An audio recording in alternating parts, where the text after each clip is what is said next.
Welcome to Scene, where the art world meets the real world. Every 2 weeks, we sit down with emerging and established artists to offer a genuine glimpse into their lives and minds, all in an authentic and totally straightforward manner. I'm Carrie Scott, your host.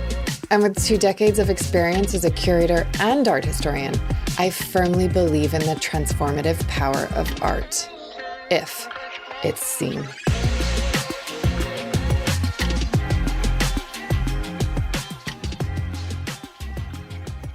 I got to admit that I kind of felt that Damian Elwes' work was a one-liner. I went to the opening thinking, this stuff looks good, but where's the depth? What's it all about? I also don't mind admitting that I was wrong, completely wrong. These paintings are monumental, they are layered, they are so detailed. And Damien spends years looking at the research, looking at what an artist was doing, and makes every single detail in his work factual. So you go into Frida Kahlo's studio or Damien Hirst's or Basquiat's and you learn. These paintings, they're art historical. And I have no doubt that Damien is right when he says, I sometimes teach art historians about the artist's practice, not the other way around. The other thing that you have to really note with this body of work is that they are done in Damien's singular style. These look like nobody else's work. And yet they also take on the kind of airs and graces of the artist whose studio it is. So again, in the Frida Kahlo studio, you see Frida's work, and it reads like it's her work. And yet around it is this sort of cartoonist representation of the studio. And I love that tension. And I gotta say, while I went in thinking, what's this all about? I left a fan. Curious to know what you think.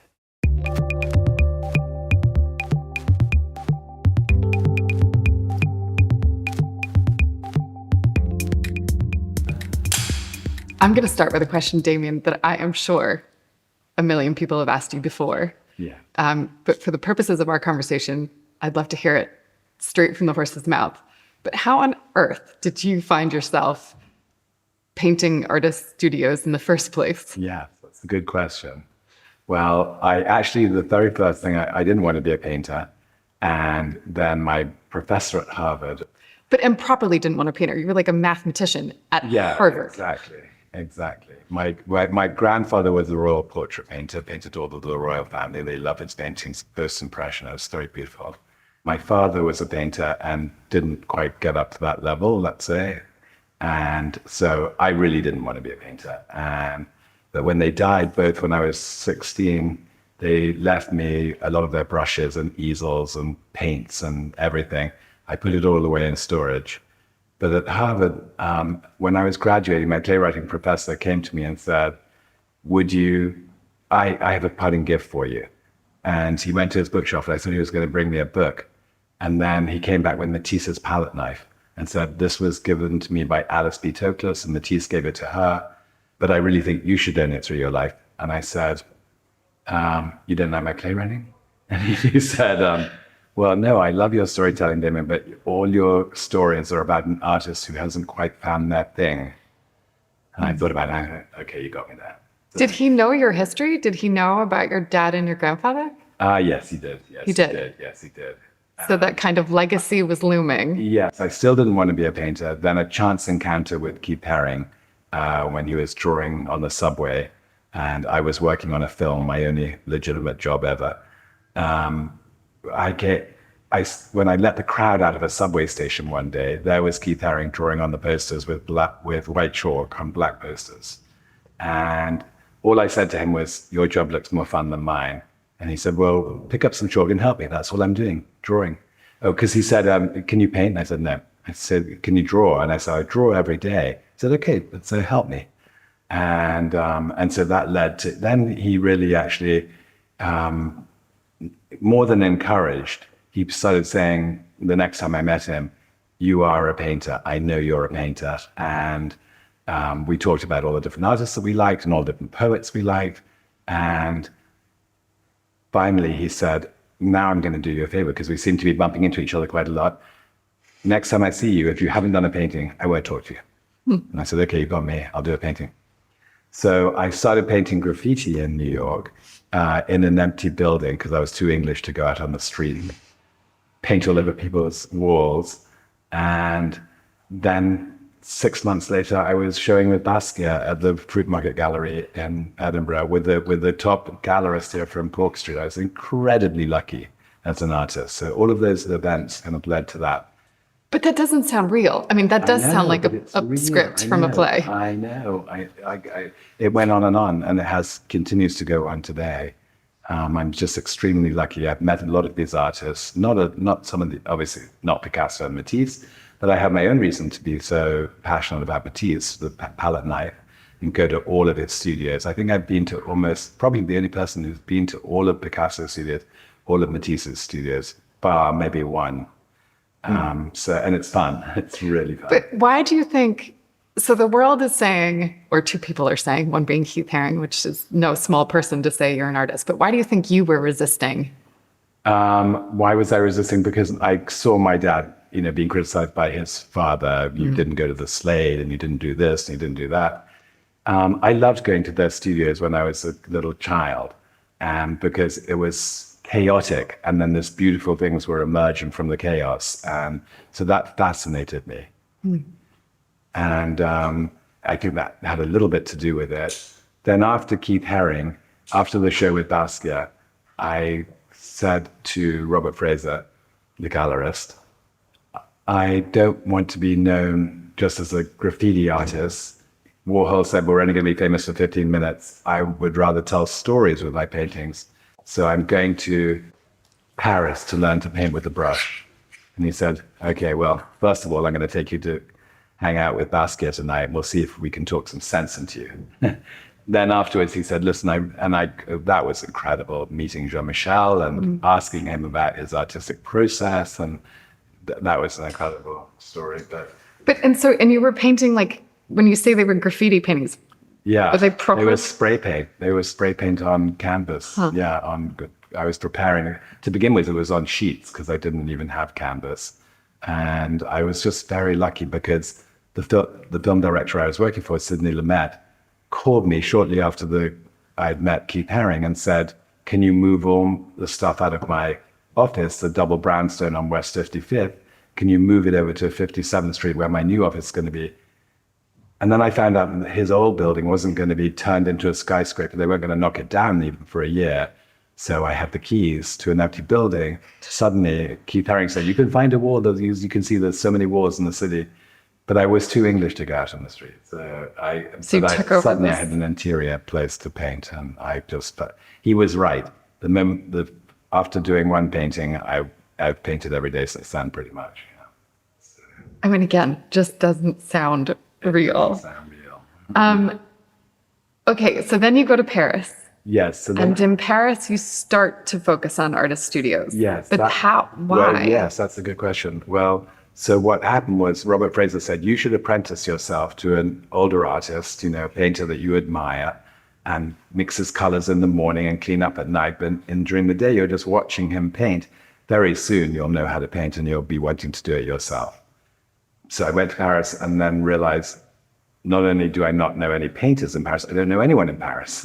So I went the first day to Picasso's Bateau Lavoie studio. There's a painting in the show. And it had burned to the ground in the 70s. And so all the tourists are standing around really looking at nothing, a facade. But I really wanted to know what it looked like in there, but there was no way.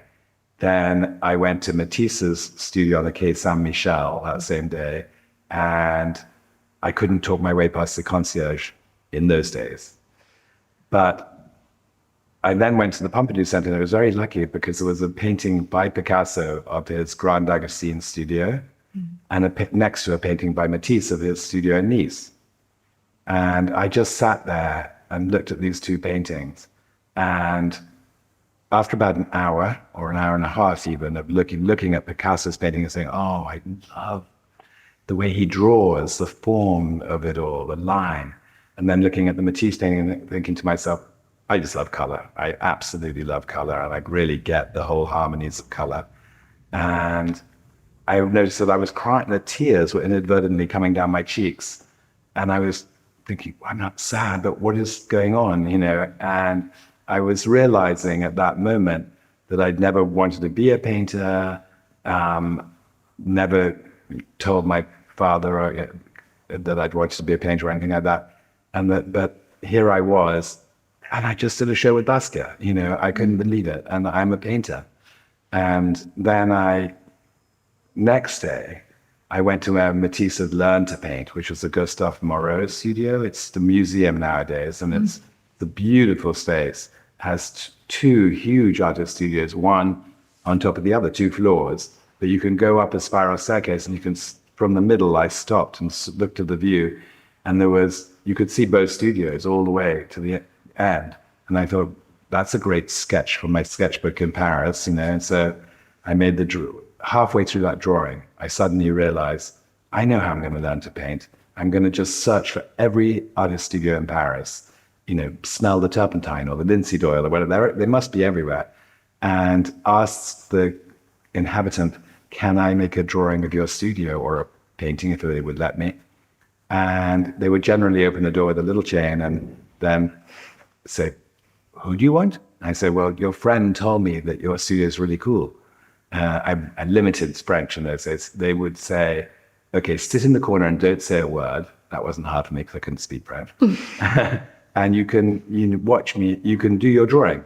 And then at the end of the day, they would generally come over, look at the drawing and go, that's really cool. If you like my mess, you're going to love my friend Renee. And they'd send me to the next studio and the next studio. So for 2 years, I just walked around Paris on foot, going from studio to studio, making drawings of contemporary studios. Are any of those artists now kind of bigger names? No, they were, it wasn't, they all were that well known, but I became obsessed by certain studios, but they, some of them could be incredibly contemporary, literally black granite, everything. And other ones could be like somebody who looked like Rodin, who's out in his garden every day with 3 huts around it and just chipping away at the marble or the stone. And every bit of stone the stone was so expensive to him that every piece he would take it off and then make a maquette, a model of what the sculpture was going to be. And then he would hang those around. Instead of making drawings of what the sculpture was, he was making little sculptures of what the sculpture was going to be. And so the garden was incredible and just hundreds of sculptures everywhere. I loved that place. So your research into these studios is forensic. Yeah. And I'm terrified to admit this to your face, but I'm going to do it anyway. It's okay. When Joe, who owns Unit, where we are right now, yes, when he sent me your pictures, or the paintings as JPEGs, I was like, oh, they look fun. Yeah. I expected you to be young. Yeah. And I thought that they were going to be really superficial. Yeah. And I kept looking at them and I kept coming back to them, which I think is a good thing. Very good. Because I was like, no, actually, I think I've dismissed this. And then I got in here and was like, I've completely overlooked the reality. Right. Which is they're forensic. Yeah. They're beautifully done. And I see them as kind of not only portraits of creativity, but they're portraits of the artists. Yes. In the truest, most exposed sense of the word. But I want to talk about how you piece together the source material, because it's not as if you're looking at a photo and painting from the photo. No. It's not as if you're going into a studio and being able to paint from life. Yes. So where are you collecting? Okay, so as an example, to go back to years later, after 2000, my wife was pregnant with the second child, and we had a little girl who was 3 years old, and we'd been living in the rainforest and painting the rainforest and cloud forests. Shows that you could walk all over the cloud forest underneath plexiglass, and very different. But then when I Wait, but hang on, you've thrown that away because it's an amazing, I mean, I looked at that installation. Yeah. So you made paintings that people could walk over. That's right, yes. And then paintings that were basically rooms that you had to get inside that were forests. That's right, yes. Yeah. Yes, so 360-degree paintings of rainforests and floor paintings, and yes. So, well, first of all, I would recommend any artist. It was such a great thing to do as a painter was to go to a remote area of the world that I really wanted to paint, where it was really inexpensive to live, about $15,000 a year, bought 20 acres for $5,000, built a house there for very little as well, and lived there with my wife for 7 years of bliss. She would ride every day with her friends, and I would just paint in the rainforest, go to the rainforest. And we didn't need to make much money, $15,000 a year to live. So we'd come to England or go to New York every so often and sell a few paintings once a year, and then go back down and live like kings. Sounds nice. Really have all that time and space and few friends to interfere, not interfere, but to disturb me, because it's a very solitary profession, painting. Mm-hmm. And people don't get that. They think I'm really social because it's always a crowd when they see me in a gallery, but really it's a very solitary profession. And I was able to make very altruistic paintings in those days because my view was that I was hopefully going to add a grain of sand to give people the experience of these forests and put messages really inside the paintings and hopefully do something to help save the rainforests. That was the idea. Mm-hmm. And you can't. Unfortunately, it doesn't really work through painting or anything. But it did give people loved, walking around. They would spend half an hour on the painting, which was unheard of with a gallery show. And so then when that came to, in 2000, we had to leave. It was getting dangerous in Colombia. Mm. And we went to Los Angeles to have the baby and do a show there that was already scheduled. And when we were there, I said to my wife, I think it's getting too dangerous. When the children need school, there's only basket weaving down there, So I think we should settle here, give it a try in Santa Monica, and it turned out to be great. Well, the first thing I did was I went and bought a computer because in the rainforest we didn't have telephones, we didn't have TV, we didn't have computers, any communication, but we had heard that the internet had come into existence and that you could Google anything. So the first thing I did... So what is that, like 96? 2000, we missed it by 4 years. Wow. But so I bought a computer, and immediately the first thing I Googled, I remember one evening was when the children were put to bed and everything like that, I went on the computer excitedly to see what would come up for the Bateau Lavoir studio, Picasso's Bateau Lavoir studio. Mm. And 7 little images came up.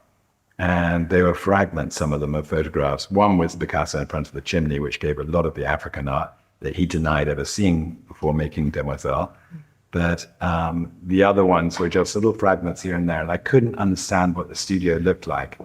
And then I noticed the hand of one Demoiselle in one of the photographs, and I excitedly looked at the other photographs and saw the arm of the opposite Demoiselle on the other side, printed out Demoiselle d'Avignon, made the puzzle with all the photographs around. So suddenly I realized, my goodness, I'm probably the first person in 100 years to see what his studio looked like exactly.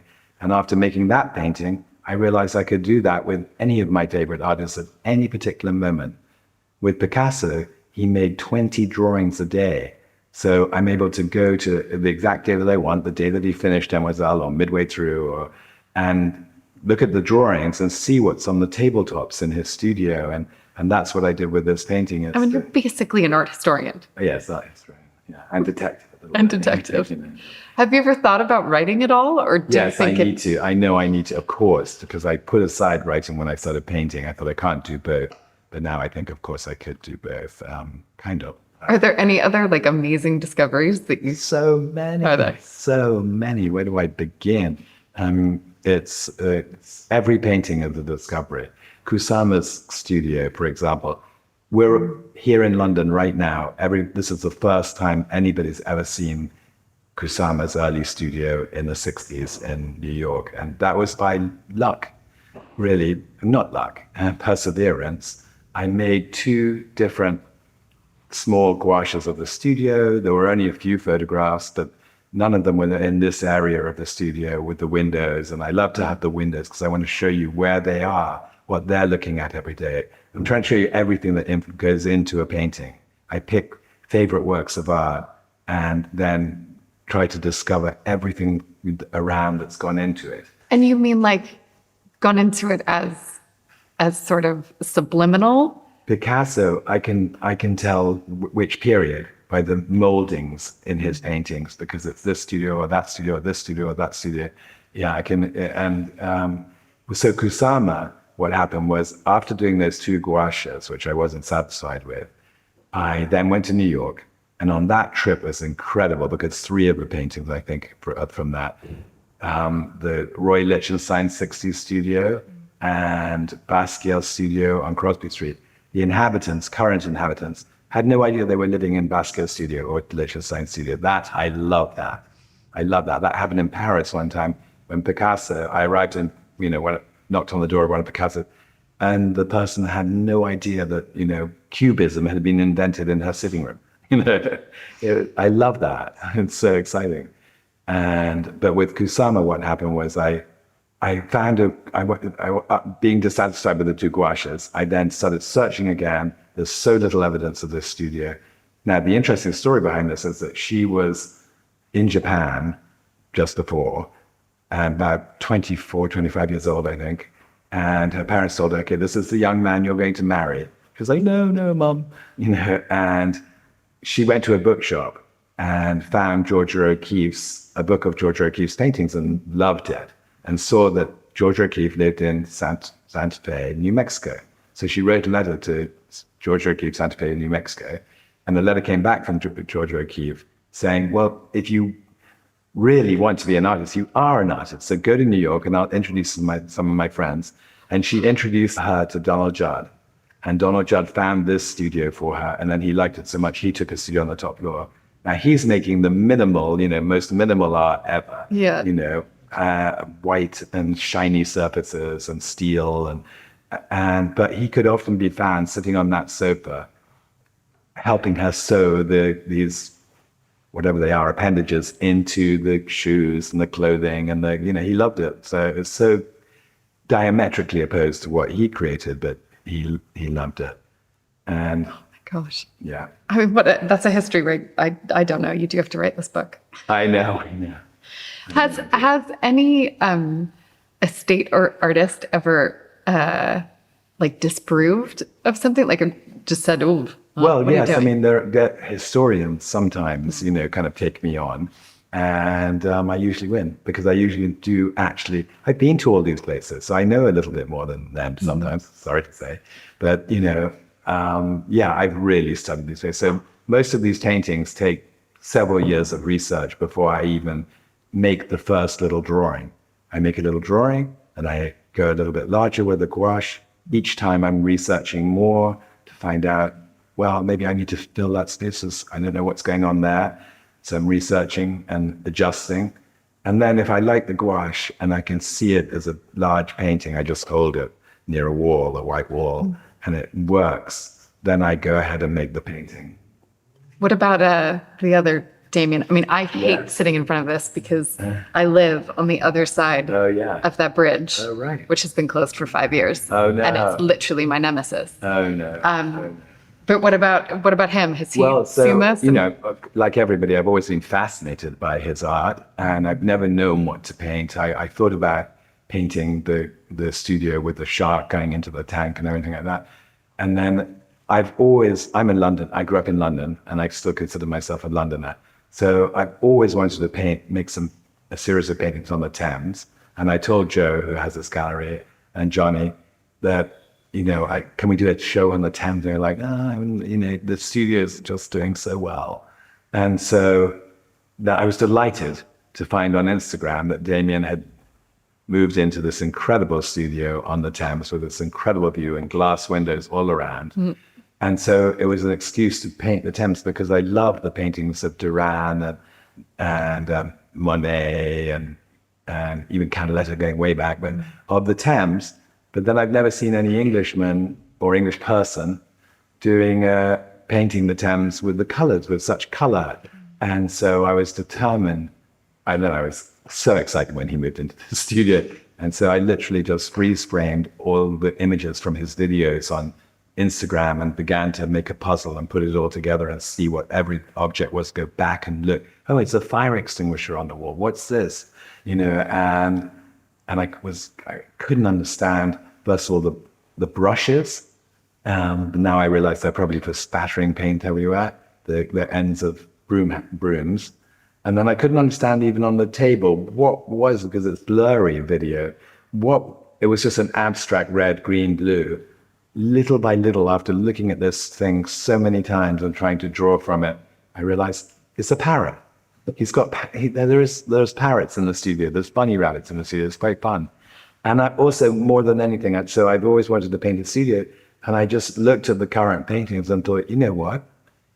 He's really getting better and better. He's working hard at it, and he's really getting better and better at painting. And he's going to be a fine painter one day. I mean, it's good already. Look, I mean, so. But it is interesting because his practice was not about painting until quite recently. Yeah. So I think that shift you're right to point out. Yeah. But has he seen this? Do you know? I don't think so. No. I don't think so. No. It would just be so interesting. It would be very interesting. Exactly. But when I was making it, I was thinking, oh my God, he's going to buy it and burn it. Maybe. Hopefully not. But what about any other living artists? Has anyone But one thing, I did come to London especially to go and just stand underneath that balcony one day and just take in the river and the trees on the other side and the buildings. And luckily had a beautiful cloudy day. I mean, just perfect sort of summer clouds. And that's how I put all these elements together, and then you have the painting. Sorry, your question? Just if any living artist has said, oh my gosh, that is my studio, or... Yes. Well, David Hockney, who is actually is my friend, and was my mentor for years in Los Angeles, really helped me with, I'd go over to his house and we looked through, not only his painting, we looked through Servo's catalogs of Picasso, and we loved Picasso and going through everything and analyzing everything, but just learning so much from him about painting and critique. And I was able to give back one time. I did suggest him to paint trees. Oh, yeah. Thank you. Because I was living in the rainforest at that point, and I came back, and he was making very abstract paintings, and his dealer was not quite sure of the sculpture coming out of the painting. I've never seen him again. And when the dealer left, he came over to me and he asked rhetorically, I didn't think he expected an answer. He said, what could be more spiritual than abstraction? And I said, trees? And he said, what? And I said, yes, that's an expression. If there is a God, then nature is his canvas, his expression. And so, yes, I do think they're very spiritual. And he said, I'll have to come to your show then. And he came the next day with his two little corgis. Sorry, no, not corgis. Anyway, his two little dogs. And he saw how I was joining them together as well. And he was like, well, you could put one on top and one underneath as well, out from that. And the rest is history. He did that. And I love it. I love what he did with the trees. Love it.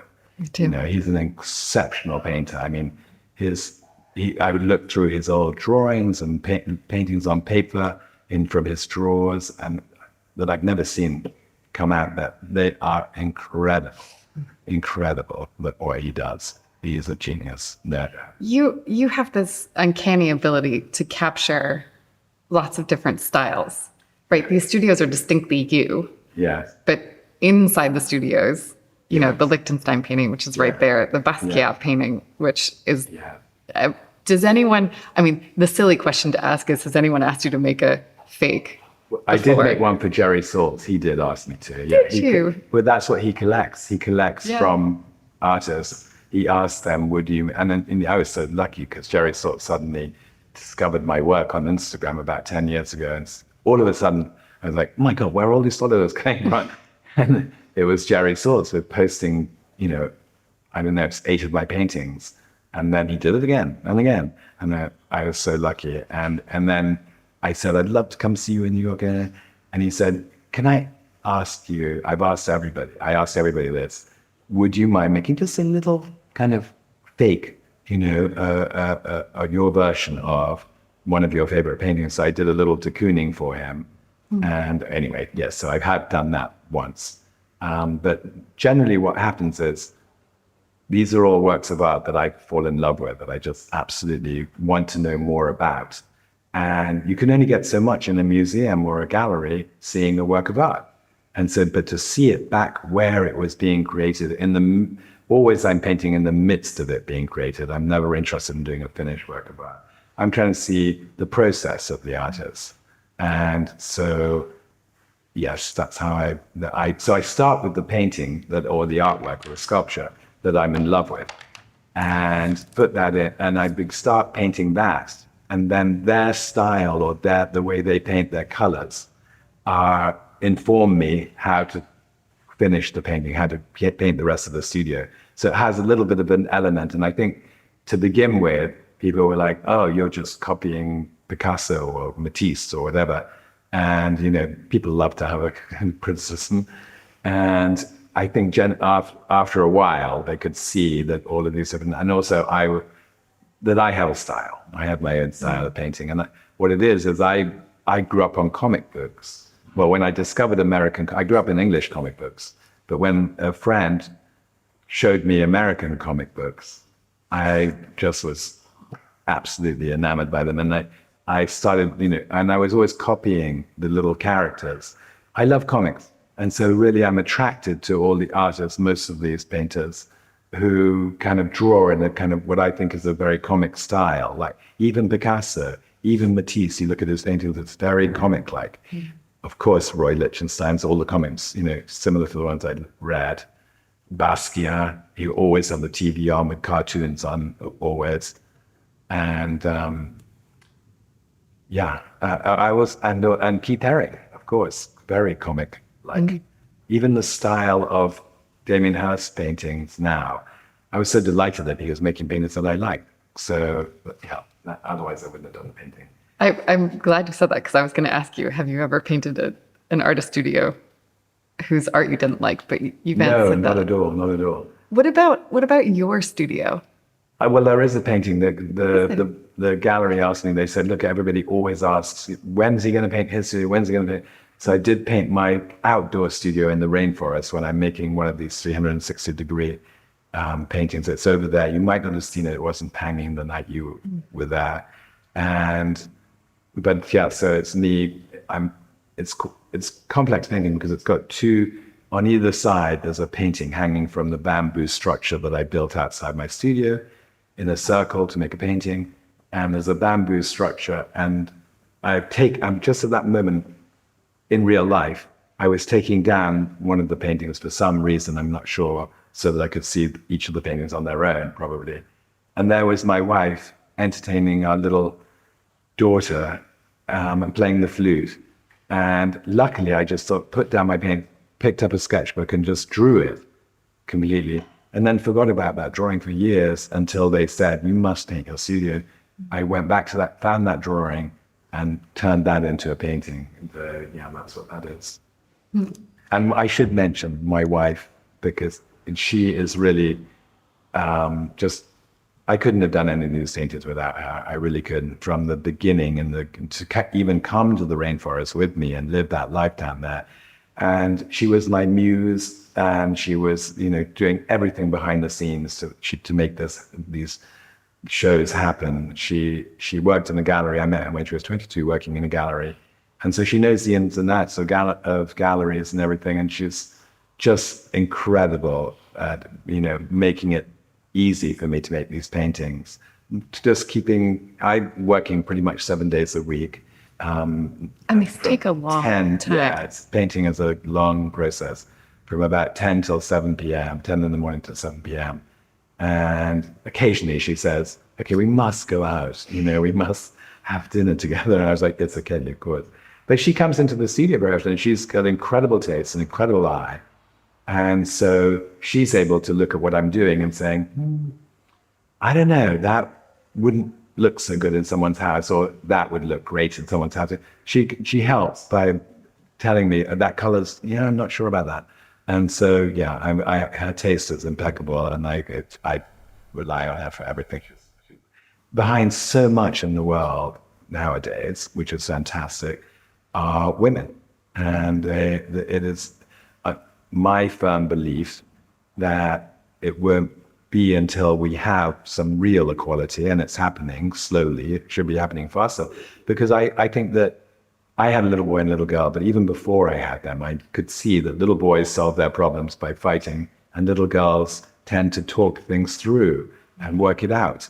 And that's what we need in the world. I don't think there would be so many wars. We would be solving these things if we let the women come in and make the peace. And we would not have women in maternal. So the rainforest or the ocean or the sky or the atmosphere, none of these things would we be ruining if women were at the level where they could actually help solve those problems. Balance would be nice. Balance it. When you started talking about your wife, I immediately started thinking about this. What's great about you saying it, forget the gender politics or gender politics aside. I think that so often in society, we pretend that it's one person doing the thing. Mm-hmm. Yeah. And it's not. Absolutely. Ever. Absolutely. Right? Like, I mean, absolutely. As you were well aware, yes. My kid is here today because nanny and granny couldn't work until later. And so, my mother-in-law will come in a little bit and pick up the kids. But it takes a village to do these things. And I think society has gone slightly wonky, pretending that that's not the case. That's right? And as you so gracefully said, it's like you couldn't make these paintings without your wife. That's right. And in fact, your whole story is built on that. That like without your grandfather and your father and your professor and Keith Haring and Hockney, and you're basically saying that over and over, and it's beautiful. Yeah. So thank you for reminding us all that it's not just, the lone man out here doing the thing. Exactly. It really is. And I'm sure those women painters, they have a man also helping them to negotiate. I mean, every artist should have some ally like that. And, I'm just the luckiest person in the world because she really is incredible. You can't do your own. All you have to do is paint. That's just all I have to do is paint.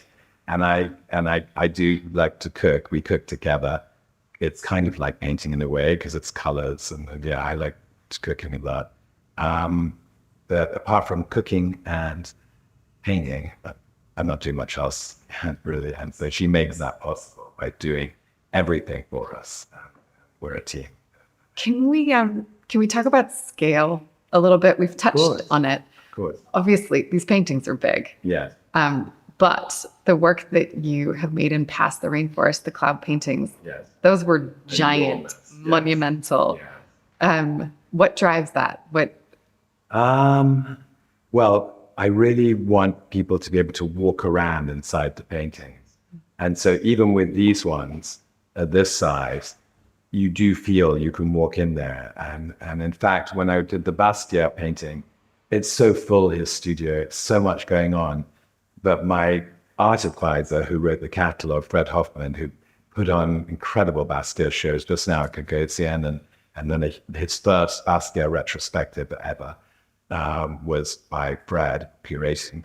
And he comes into my studio, luckily for me, every so often, and has the most incredible eye for painting because he's now an art historian. And he just looks at it. He looked at the Basquiat painting and he said, Damien, the thing is that with your paintings, you accentuate the floor so much so that you feel that they're in there, being that artist for a moment, empowering them to be creative. But with the Basquiat painting, you filled it so much, the floor, that there's nowhere for me to walk in. And I said, you're right. And so I took out one of the paintings on the floor and it changed it completely. It changed everything. It's funny. The night of the opening, I was talking about how all your perspectives and vantage points really do turn the viewer, right? So that you're either kind of descending into it or looking up into it, or you're placed. That's right. And so these paintings, and the little ones as well, you can feel, even because if you're focusing on it, you feel like you can go. But of course, the very big ones, I did Picasso's Villa in Cannes, which was a huge painting. And the gallery I was showing it in Los Angeles, it was quite upsetting because the night before I was exhibiting it for the first time, the gallerist said, from a pure business point of view, we have to separate the paintings a bit more than the others. I said, but we built the whole gallery to be able to handle it. This is going to make me people walking around all over the villa, And he was like, yeah. But anyway, it didn't happen like that. Luckily, Sidney Picasso came to the show and saved it from being broken up, which was incredible luck. And years later, it then was, a few years ago, was shown in a museum in Paris. 100,000 people went to go and see it. So incredible luck. And then I realized, of course, the museums, they like those kind of installations where people can walk around inside the painting because it's different. People make their own path and see their own thing. Everybody has a different experience. And yes, the idea is they're about creativity. I often wonder, what are my paintings? Is it a still life because the artist placed everything themselves? Is it a portrait? So with the landscape, is it a portrait? Is it a portrait of the artist's process at the time they're making this artwork? Not quite. I can't quite define what they are even to myself. I love objects. I love things because everything, when you think about it, apart from nature, everything is made by somebody. So people are every knife and fork, everything has been designed by somebody. And it's beautiful and incredible how creative people are in the world. And yet the main story when you open a newspaper is war and destruction and death and murder and whatever. But there's an alternative story, which is this creativity that everybody has. That people are so creative. Every little child is creative, and sometimes they get pushed out of them or whatever. But everybody's creative, and of course, that's how we can solve all the problems that we've created. I want to talk about one last painting. Yes. And then, because we're running out of time, we're going to let you go. But Rose, we talked about Rose Wylie. We talked about her before the camera started rolling. I'm a huge fan. Turns out you're a huge fan. I'm a huge fan. She's the English Basquiat. I couldn't believe it when I discovered her paintings. They're beautiful and so kind of whimsical in a way and cartoon-like. So it's got everything that I love. And I contacted her. Somebody on Instagram said, I know Rose Wylie. I could get you in there. I commented on that.